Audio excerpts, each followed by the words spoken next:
Oi, pessoal. Mais uma vez eu estou aqui fazendo uma entrevista com uma pessoa maravilhosa, uma pessoa que eu carrego no coração. Aliás, as duas, né? Tanto a Dani, uma grande colega que a arquivologia trouxe para a minha vida, e a Luciana. Quem não conhece a Luciana, pelo amor de Deus, não sabe nada de arquivologia. Ela é uma pessoa que contribui muito e continua contribuindo, mesmo depois da aposentadoria dela, ela continua contribuindo muito com conhecimento, com todos esses estudos, com o know-how que ela tem, que é maravilhoso, principalmente quando a gente fala de documentos arquivísticos digitais, né? E agora, não agora, assim, já tem alguns anos que o InterPARES começou uns estudos em cima de inteligência artificial, e é justamente por causa disso que o Alex me convidou, o Alex, que é o coordenador aqui desse evento, né, do Evento Paralelo no 10º Congresso de Arquivologia, e, bom, é para falar justamente sobre inteligência artificial. Então, mais uma vez, a Luciana veio, né, para nos ajudar nessa entrevista, se mostrou muito solista. Luciana, thank you very much for being here.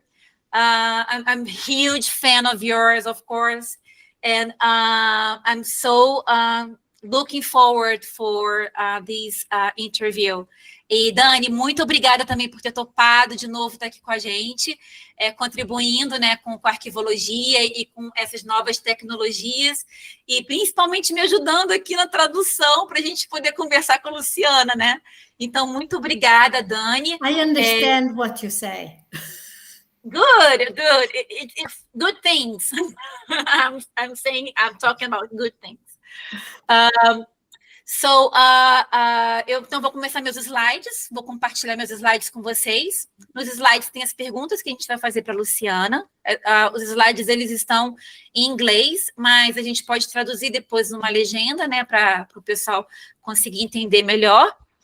E é isso, eu quero agradecer pelo convite do Alex por estar aqui participando do CNA, mesmo que seja à distância, e, claro, agradecer a Dani e agradecer a Duranti por estar aqui com a gente mais uma vez. Vou compartilhar, então, aqui os slides. Dani, você quer falar alguma coisa? Não, também quero agradecer a oportunidade de fazer uma pontinha no CNA. And thank you, Luciana, again for accepting the invitation and participating on this Congress and sharing your knowledge. Thank you so much.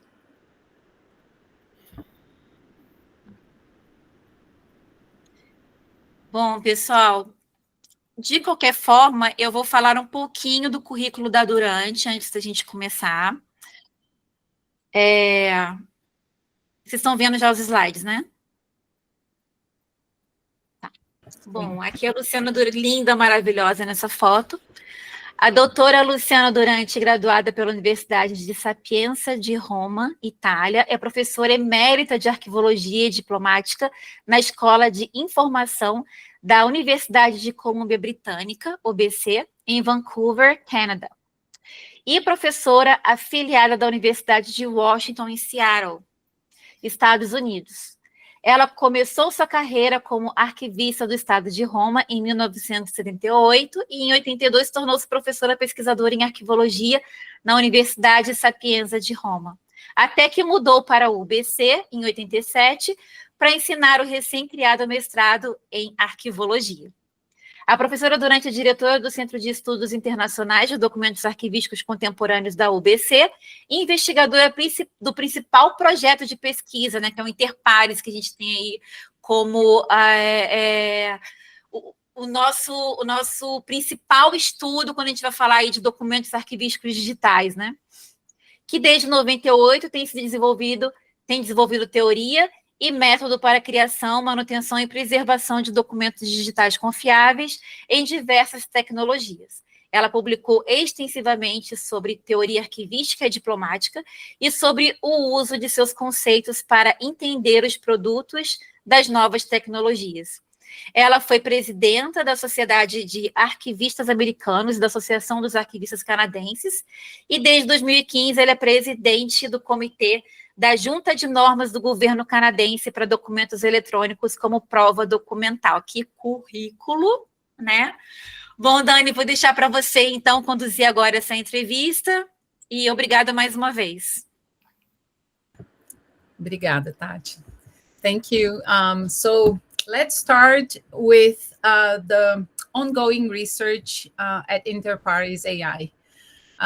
Could you share with us some of the research that InterPARES AI is currently undertaking, and what have been some key findings or challenges that the project has encountered thus far?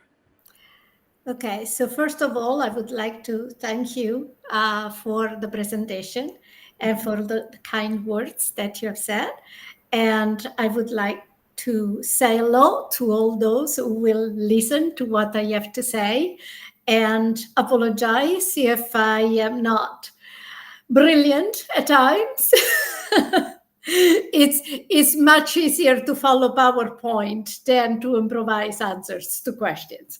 But anyway, so the InterPARES AI is the fifth phase of InterPARES. And its purpose really is to try and understand how artificial intelligence tools can be used in archival functions, to carry out archival functions, but to do so by involving archivists in developing artificial intelligence tools. So the purpose is to have archival concepts and archival methodologies embedded in whatever archival tool is generated. So, of course, the biggest challenge that we have encountered before talking about any finding has been to talk to each other, because the people involved in this research, my co-director himself is the Canada Chair for Artificial Intelligence. He's a computer scientist. He doesn't understand archives, and so do half of the researchers in the entire team. We have about 200 researchers from precisely 37 countries. And they are all part of other universities or archival institutions. But generally speaking, half of the researchers are not archivists or records managers. And that means that we had to, first of all, try to speak the same language. So the most important general study we have done has been a terminology database. When a computer scientist talks about data, he refers to any digital content. So when Mohammed says, I need more data, he's not talking about data. We're talking about, in archival science, when we say data, we refer to the smallest indivisible piece of information within a record. To computer scientists, records, books, Christmas cards, anything you mention is digital data, as long as it is digital. Okay. So we have developed tutorials for archivists, which are actually posted on the website, accessible to everybody, which are sort of elementary explanation of how AI works, how the neural networks work, etc. Also, archivists taught diplomatics and archival science at the beginning of the various plenaries to computer scientists, digital forensic people, lawyers. We have got many disciplines involved because, of course, we need ethics specialists, we need law specialists, etc. So anyway, that has been the biggest challenge. It took us about a couple of years to be able to talk to each other, sure that the others know what we're talking about. It's not an easy thing. So that has been the challenge, is mostly overcome. At least there is no longer the certainty on the part of computer scientists that they know what we're talking about, and at least they ask the questions. And as we archivists and records managers do of them. The findings, well, the most important finding is we're not going to have AI in the archives anytime soon. It's too complex. We are working on it. We have developed tools. I will talk about them later. But as the situation is now, there is no way we can entrust our function to artificial intelligence tools. They can help, and whatever they do can be verified. And I can show it as I talk about the various studies. Thank you for sharing that, Luciana. Now we're going to jump to, we know InterPARES has been relying over and over in several case studies, and I believe this is part of the richness of your findings and how you present, the results of your research. So could you provide examples of case studies or general studies that the group is working on? So we have a total of about 50 studies. Wow. The general studies are the studies that apply to everything. So not a specific environment or not a specific field or function. So yes, we did tons of annotated literature that we have on the website. The terminology database is key to what we do. All the terms used are defined first in the way we use it within the research project. Then they are defined the way they are used in the various disciplines so that people can make the connection. And also how they were used in the previous InterPARES projects, because they remain relevant to this one. We have the tutorials that I have mentioned. We have a study that is almost complete, but of course will not be till the end. No study will be completed till the end of the research, which is at the end of 26. But we have enough that we can actually say this is how it is. So AI literacy for records managers and archivists. There are two big studies on this. One is by Moses Rockenbach, who is a Brazilian archivist, but he works in Portugal. And the other one is from Richard Arias Hernandez, who is a colleague of ours in the School of Information. We have a meta-study, believe it or not. So the meta-study, which is directed by Ken Thibodeau, is actually an analysis of all the studies together, categorizing them in order to identify the holes, where it is that we're not going, and where it is that we keep going, not getting anywhere. And what are the methodologies that are most useful for what studies? So, for example, we have natural language understanding. That is a technology that is important to understand speech when we have oral records or when we have audiovisual records, and to also understand text for various purposes. We have natural language generation tools, which are for summarization, to summarize, to make a summary of whatever thing we need to summarize. Also for translation. And we need transcriptions and we need translations, and I will get there. We have natural language processing for classification. And there is a moderate success The success on classification, which is one of the studies carried out, chaired by the Malaysian group,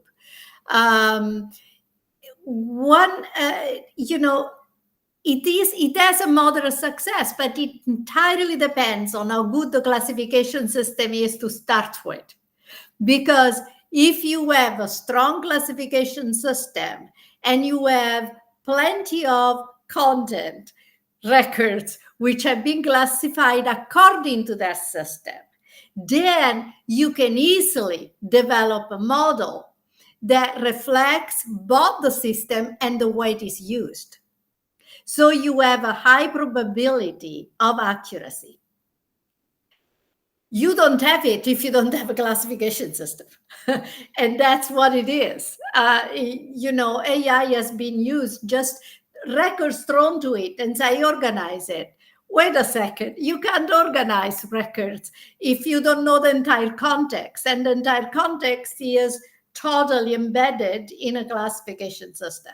So you need to have a classification system, possibly linked to a retention and disposition system, which would allow also for extending the specific tool to selection, right? And to an appraisal function. Okay. So we also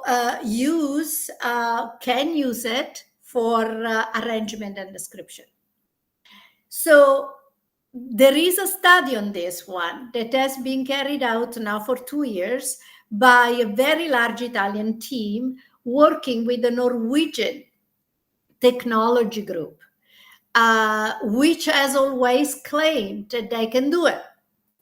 So they have worked together to develop a proper way of recognizing the original arrangement of the records and of describing. And at the end of the project, the Norwegian team has said, it's too complicated. We're not going to do this. Okay, that's why I said it's not very close to have AI, because it is not that they can't. It costs money to create a system that has that level of accuracy that is needed.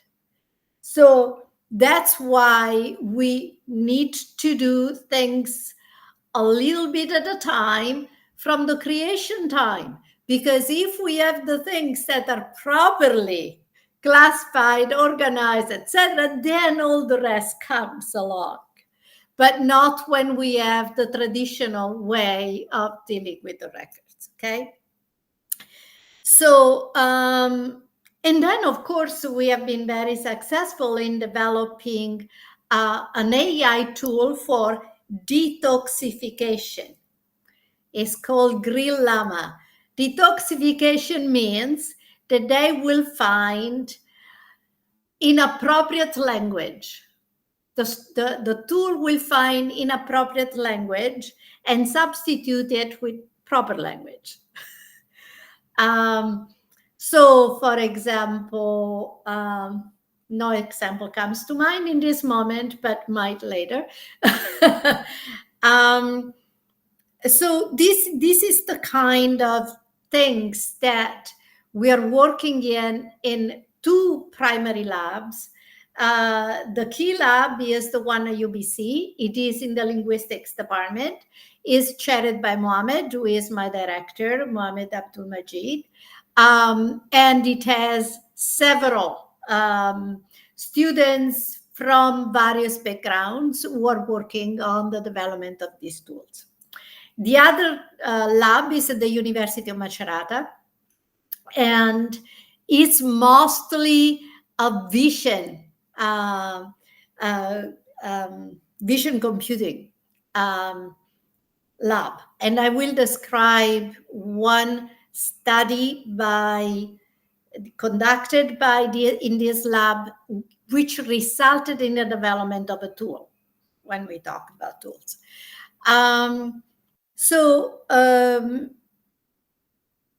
As it regards the studies that are case studies and are more advanced, we can look at the UNESCO study. So the UNESCO study is carried out by the people in UNESCO, as well as the lab of Mohammed and linguistics. And so UNESCO has digitized not long ago, I think here's 16,000 tapes of interviews made between 1950 and 1980 with all the big names of the time in the cultural sector, in the political sector, in the educational sector, etc. And yes, they're digitized. They have got no metadata. Nobody knows what is in them. Other than those are all important persons who are asked important questions and who answer in 75 different languages identified. And often, well, 1/4 of the tapes have multiple languages in them.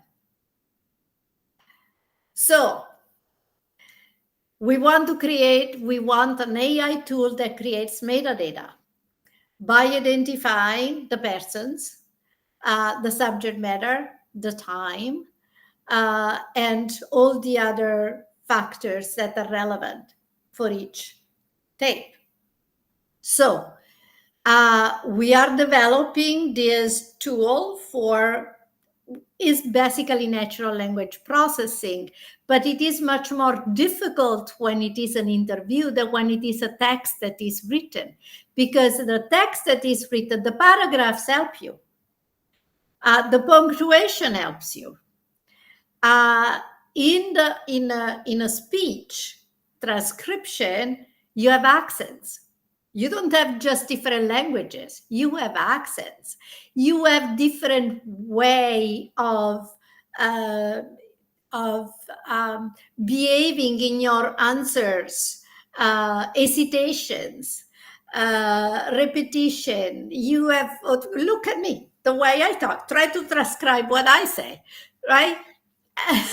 So it is not simple, but it is advancing. There is quite a bit of progress in this. The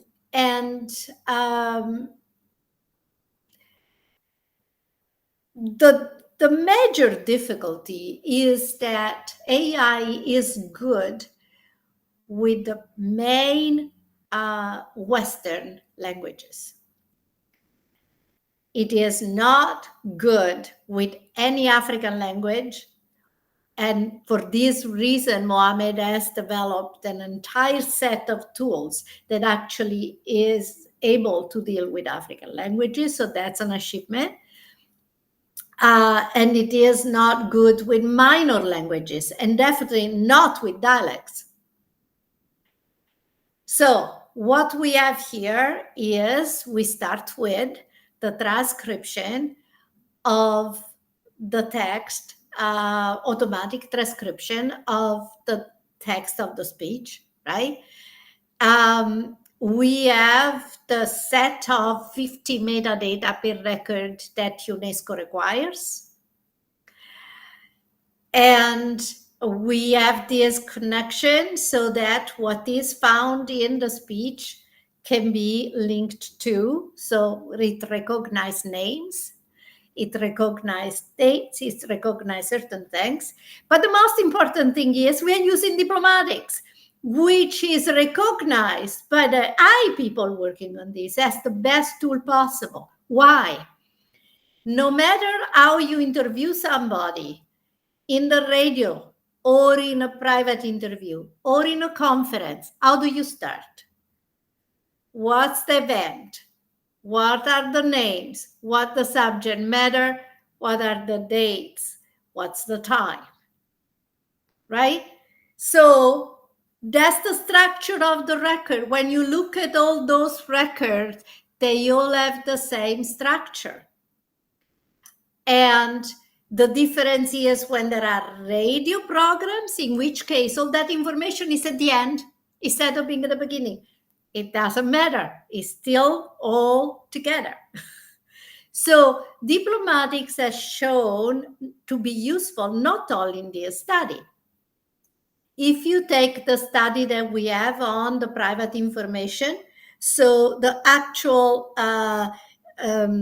recognition in records of private personal information, it is useful, and it is being used in a study to actually label the records. You know that in order to be able to use content, we need to be able to label it. So to put a little square around it and say what that is, okay? Well, that's what diplomatics has done from the beginning. That's the author, that's the addressee, that's the writer, that's the date, that's the place, that's the action, that's the subject matter, etc. So the ability to label automatically all the material, so then the relevant information can be extracted, whatever that is. In this case of this study is the privacy related, personal privacy related information. But it is also used to diplomatics to identify the types of records that are likely to contain personal information and the types that are not likely to, according to their diplomatic form. So these two, you see, in every team, there are as many artificial intelligence people as there are archivists. So we are carrying out a very important educational work in teaching the AI expert how to understand records, how to understand actions. What act is this? So therefore, what does it involve? Okay. Now, when we talk about privacy, we are not just studying in the traditional, trying to develop something, right? We're also looking at what exists and how it can be used, because AI is not a new thing. It has existed for decades. So shouldn't we just take whatever exists and works? And so we in fact, there is a study that goes through the chain of preservation actions of the previous InterPARES, where you have in this chain all the actions involved along the life of the record, right? So what this study does is to identify existing AI for each one of those actions that we carried out. Because why should we waste our time if they work? So what we do when it comes to access, there are the privacy enhancement tools. So one of these tools is called distant reading. What it does is you have no access to anything. This tool has access to all the material and is able to show it to you without showing you the actual information. So it only gives you what you need and nothing else, okay? Then, however, leaking of information using this tool is not that difficult. So that's why it is by itself is not such a great idea. It does the job of if somebody really wants to get some private information, still can. What we do is, and this is Vicky Lemieux that is guiding this research, is to combine distant reading with privacy preserving federated machine learning. That I yet to read it because it never comes all together. Okay, privacy preserving federated machine learning. And what it means is that you have a bunch of organizations.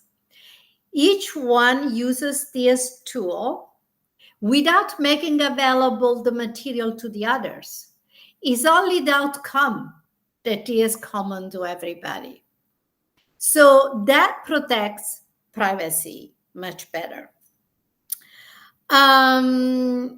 Other studies that we have, I talked about arrangement description, access images. Okay, so this study is guided by Jessica Bushy, and it is about, images, how they are used, AI generated images. She has investigated how, with her team, how they're used in medicine, how they're used by the police, how they're used in the education environment, etc., and see what the consequences are. One study that is complementary to this, really, is the study on veracity. So you know that in archival science, we never cared about what is in the record. It's true or false, doesn't matter. It's still the record, right? It's up to the researcher to figure out if the story told in the record is true or false. With artificial intelligence, it is a big of a problem to delegate this to the user, because while we can say in the public sector, we can control all of this and make sure that we create records that are reliable in terms of content, not just in terms of authorship and process of creation. Also, the public bodies receive records from private individuals. And how do we verify that actually these are not forgeries? So this is a study that just started, 6 months ago. So at this point, we are only at the end of the literature review. We are not very advanced. So, well, these are a few examples. There are many more studies. There are studies on, there have been lots of questionnaires that have gone out, and we have results from those related to, have gone to users to ask users about what they use, if anything, that is artificial intelligence related, or what, or how they would like to access the material. So we have several studies related also to automatic digitization, etc. But for now, this will give you an idea. If you want the complete list, you go on the website, interparestrustai.org, and you click on studies, and there is the list complete of every study that is being carried out. In some cases, if you go to dissemination on that website, you actually find reports on the studies, on the status of the various studies. For example, we have at least 3 refereed articles on Paradata. So there are plenty of publications that have been coming out. Thank you, Luciana. So at the end of your answer, you mentioned Paradata. So could you elaborate on how Paradata creation and management can be effectively integrated into archival practices to ensure the long-term accountability of AI systems? Okay, so first of all, often accountability is confused with explainability. And those are 2 very different things, because explainability just tells you what the algorithm is and what it does, what is the expected outcome. It doesn't assign responsibility. And the fact is that you may say, well, if something goes wrong, the responsibility is of Google, OpenAI, whatever. No. They will tell you, as they have in many lawsuits that have occurred, especially in the UK, they will tell you, you bought the tool, you read the instructions, you used it. We have nothing to do with it. So what you want archivists and records managers to do if they use AI is to cover their back. And that's what paradata is for. Okay, so paradata is not metadata. Metadata is about the records. It tells you what the record is and now you retrieve it, etc. Paradata is about activities. So it's about who is carrying out the activity of using AI, how this person has been trained, what the policy of the institution is, why has chosen that specific AI tool, what do you want to achieve with this tool, what the procedure has been, every step of using it, what the logs are, what outcomes is. So basically, there are two types of paradata. Technical paradata, which are, well, the model as it has been developed, the evaluation of the model and its performance, so all the tests done, all the metrics, the logs that are generated in the process, the data set for training as separate from the data set that is actually used to get results, the training parameters, and if you buy the tool rather than developing the tool, you want to have all the vendor documentation, all the versioning information, etc. If you're dealing with okay, that's the technical paradata. As it regards organizational paradata, you need the AI policy of the institution, the design plans of the institution, the employee training, all the ethical considerations that have been expressly identified, the process of implementation, and all the regulatory requirements that are relevant to that institution. So under what legislation, under what regulations the thing is. Now, the general paradata are about what is documented. It's about, okay, determining not only what the system is, but what parts of the system you need to preserve. Because it's not enough that you say what you have used. You have to keep that. So you have to keep the code, the model, the algorithm, the logic, the executable, the training data, the test data, the results of the test, the validation data. And those are in addition to all the organizational data and the procedural data, right? And then you need to have the operational data. So let me explain this, because this is important. There are 3 types of AI system. One type is one that doesn't involve human beings at all. So basically it has sensors that collect the information, the data, transmit it to the control. The control examines that and decides on the action and transmits this to the actuators that realize the action, carried it out. And then the outcome goes back to the sensors. So it is a loop that keeps going and going, okay? In this loop, humans are not involved. An example is the robot, okay? That does things from beginning to end. The vacuum cleaner that can do it from beginning to end, okay? So that is no problem because that is all totally described as it is. The second type of system is a recommendation system. A recommendation system is one to which humans may react or not. So basically it does all the same thing as the other, only the human receives the recommendation and may act upon it or not. Well, think every time you click on the internet on a product, beauty product.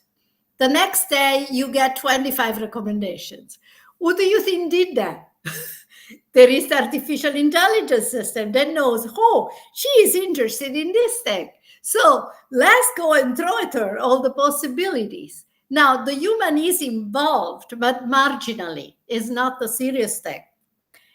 The serious thing happens when actually the human and the system act at the same time. So that is when, in fact, you get what we call shared agency, which takes me to question 4. Doesn't it? So, as you mentioned, there are specific issues that arise with shared agency AI systems, especially in the context of preservation. Could you elaborate on some of these issues and how they impact archival practices? Yes. Okay. So let me give you examples of shared agency. The airport in Vancouver. We have passengers controls and guidance. Okay.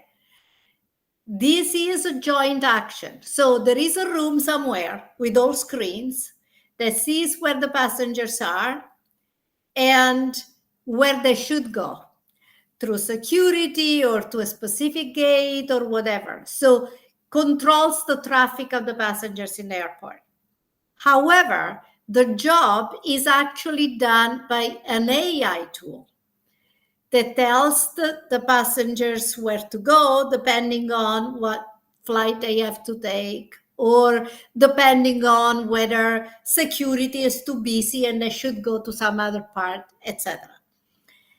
So they act at the same time, in the sense that the humans control what AI is doing and have the ability to correct or to act at the same time and to intervene in some way.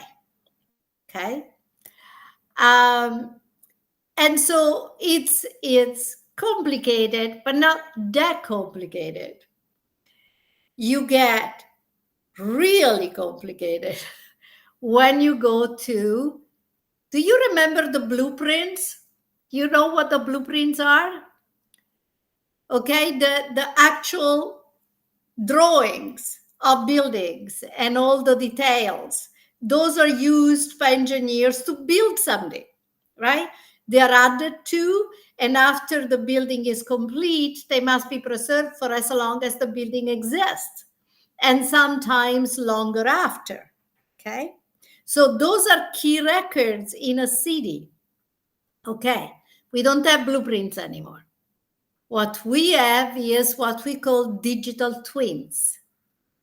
Digital twins are actually digital images of the buildings at each moment as they change. If I turn on the heating system, you can see it warming up. If I add something to a balcony, I can see it changing. So what's the problem with this one? It's a dynamic environment. There are time constraints for intervening. You have to intervene within a specific time. There are different levels of autonomy.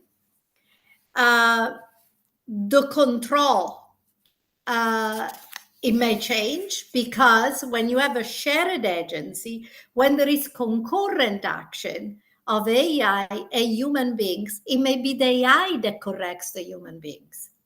Not only the human being that corrects the AI. Or they can act in conflict. Or one can override the action of the other. I mean, think of the car, right? The car that are controlled by AI. There is a point where you can say, okay, you drive, and you don't do anything else, right? But then if it looks bad and there is an accident to happen, it's whose responsibility it is to avoid it, the AI or the individual who is driving. It's the same thing with all these with the digital twins. So you have concurrent action that sometimes is overlapping, sometimes is in conflict, sometimes is to correct, sometimes is to enhance, and it is in real time.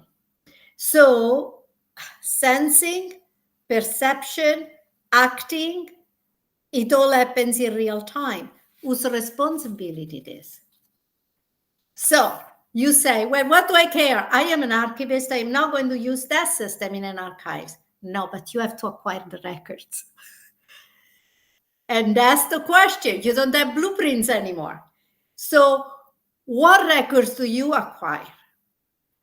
How do you intervene in those systems to be able to freeze them at any given time so that you have the evidence of what has been going on and what's the cause of a certain consequence, right?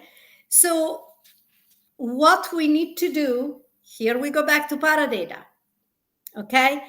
The paradata, so you need not only the images at any given time, you need the data at every predefined trigger point.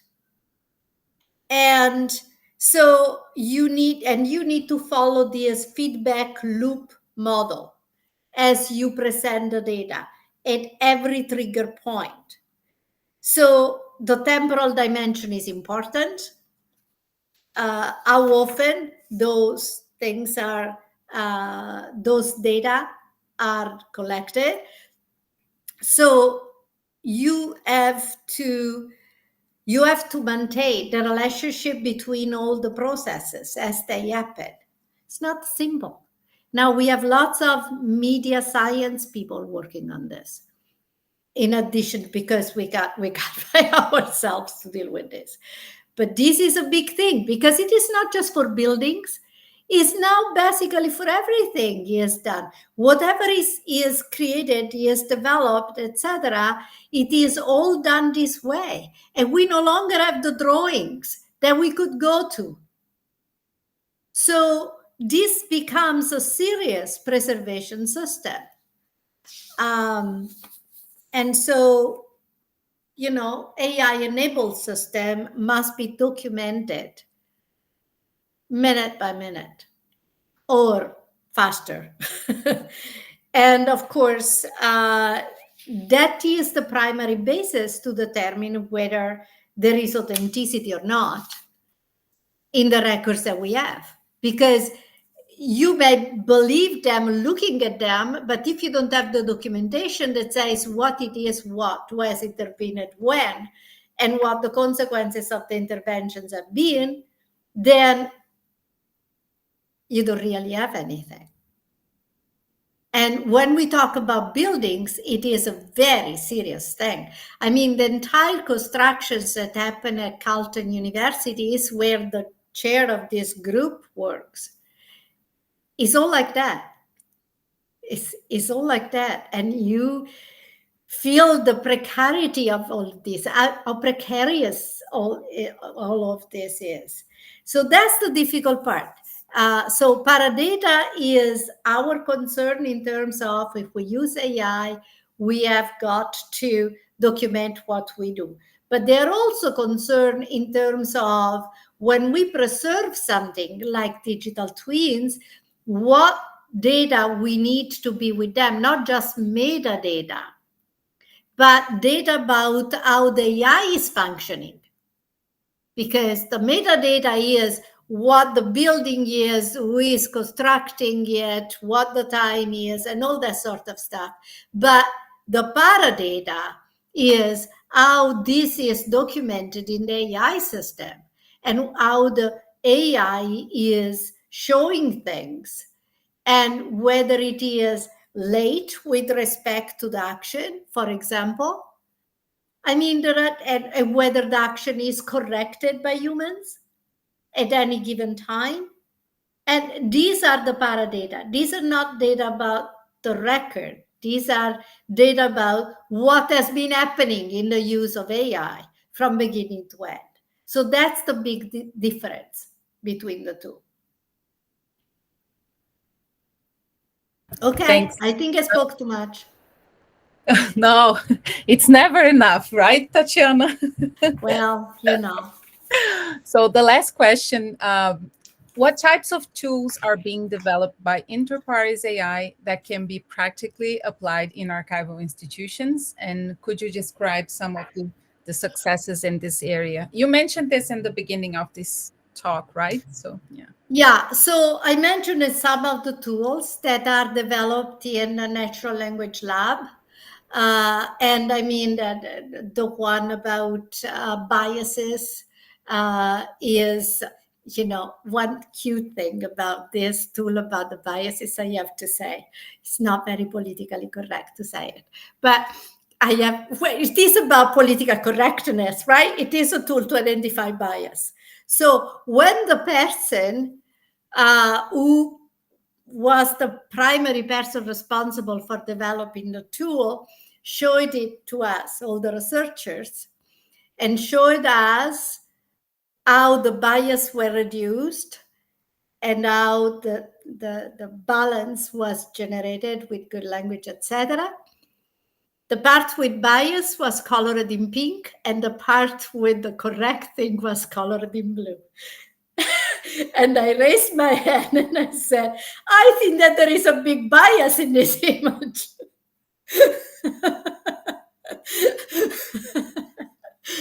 But that, you know, was not intended, of course.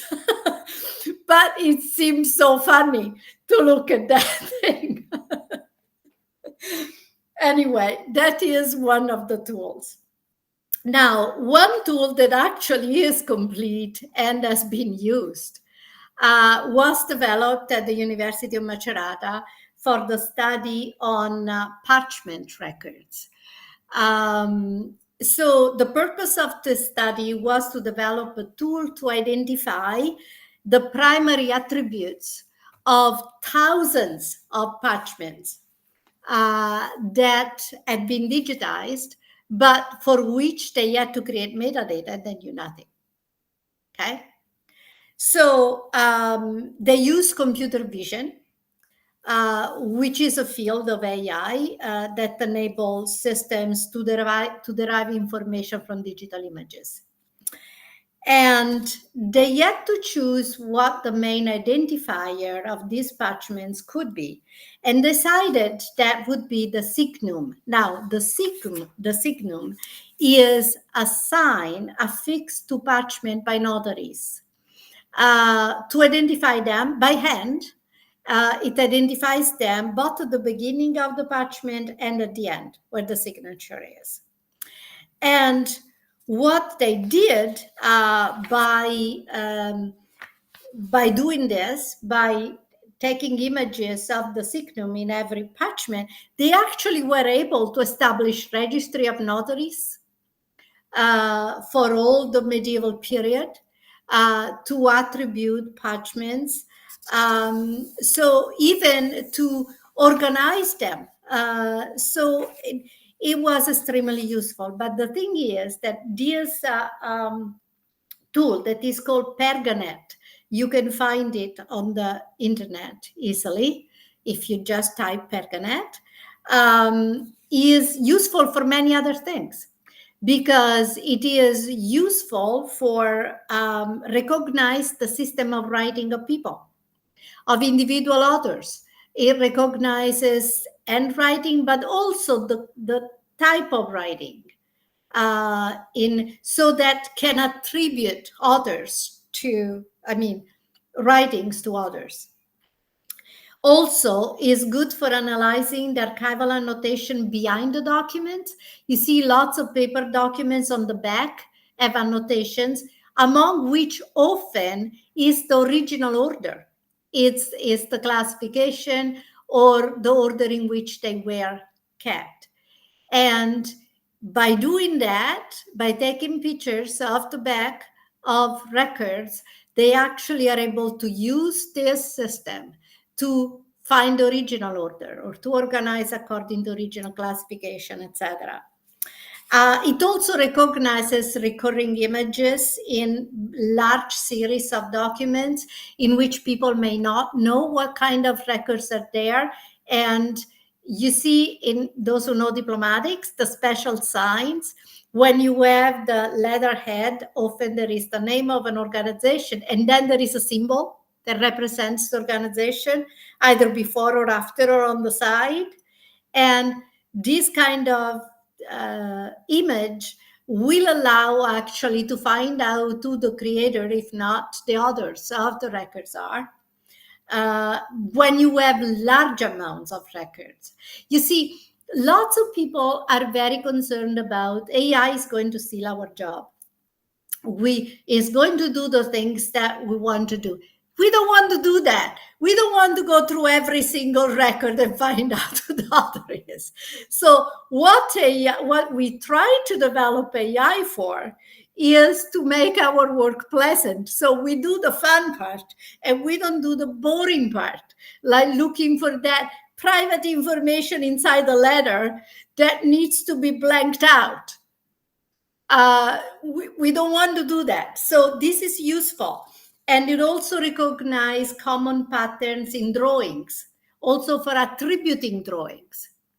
So computer vision is really a very important thing. There is a lab in Macerata that is precisely for that. So we use these two main labs, one at UBC and one in Macerata, for different purposes.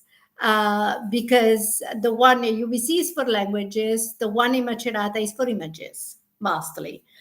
So that is an instrument that has been extremely useful. And we are in the process. I think that the tool that we're going to use for UNESCO is close to being ready. So here we are. Great. Thank you, Luciana. I don't know. We don't have more questions, but can I add one? You can have a question. I can't guarantee an answer. No, yeah. Now it's more a matter of your opinion, because you've been, teaching for so many years. And sometimes I notice that the professionals in our field sometimes are very resistant to technologies, especially the emergent ones. And I believe, for example, based on everything you said today, we need to specialize ourselves. Like the archivists, they have to think, becoming more and more digital, because I don't think the threat is the emergent technology, but the threat is the lack of knowledge to deal with them and, take proper care of the records. So I just wanted to hear your thought about this. I find this question interesting because clearly you come from a different environment. Because the environment in North America is exactly the opposite. They only want to learn the technology. They definitely don't want to learn archival theory or archival diplomatics. Mm-hmm. And I have to say that the people in this research project who have been enthusiastic about diplomatics are the computer scientists. They are not archivists. Mm-hmm. They didn't even want to use it. Because, okay, we know that it is not helping. They don't start with the idea that if the theory is good, it will work with everything. Okay. It's just that doesn't. So anyway, yes, we have those two studies about AI literacy that is for archivists and records managers. It's not for others. Mm-hmm. And they are pretty advanced. I mean, I believe that in the dissemination part of the website, there are some of the speeches presented about this. Okay. So you should look for that. Yes, absolutely. It is necessary to know specifically what you don't know. Yeah. That is, when it is that you have to go to the specialist, and when it is that you have to control the process. Mm-hmm. Because you can't say, oh, I learned everything, so I do it by myself. No, you don't. All the work that related to digital must be done in collaboration by specialists in different areas. So you don't. But you must know where your knowledge is essential and where you have to let people make the choices.